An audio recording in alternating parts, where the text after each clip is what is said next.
Pourquoi vous manifestez aujourd'hui? Oh, tout simplement parce que l'histoire n'est pas exactement finie.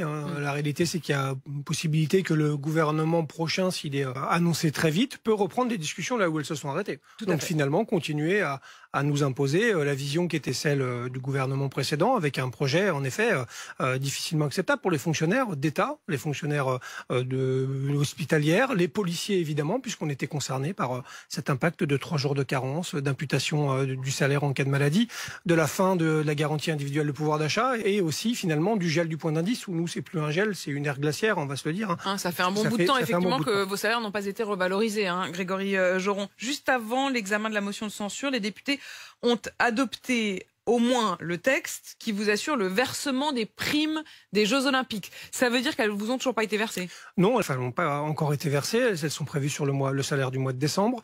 C'était de toute façon prévu. Les payes sont faites 2 mois à l'avance. Donc nous, on sait que les fiches de paye ont été établies avec les primes. Maintenant, il restait les budgets qui ont été décidés en effet sur une loi de fin de gestion, mais qui arrive en fait toutes les fins d'année. Toutes les fins d'année, il y a une loi qui est décidée pour savoir où est-ce que finalement on refait des économies, où est-ce qu'on engage les budgets pour par exemple, là, il y a les primes JO, mais il y a aussi, vous le savez, la Nouvelle-Calédonie ou d'autres mesures finalement qui n'étaient pas prévues, mais qu'on doit solder. Des primes aussi pour avoir été au pied levé, soutenir dans des conditions difficiles vos collègues là-bas. Il y a aussi les propos du ministre sortant de la fonction publique, Monsieur Kasbarian, qui parlait de l'absentéisme des fonctionnaires. Évidemment, mais d'ailleurs, merci de me poser cette question-là, parce que c'est justement ce qui a valu une réaction assez forte d'ailleurs. On a senti que c'est un des points qui a mis quand même le feu aux poudres. Mais parce que c'est surtout faux. C'est surtout ça. Quand il parle d'absentéisme, derrière, il y a quand même une petite musique où on sent quand même qu'il explique qu'il y a de l'abus.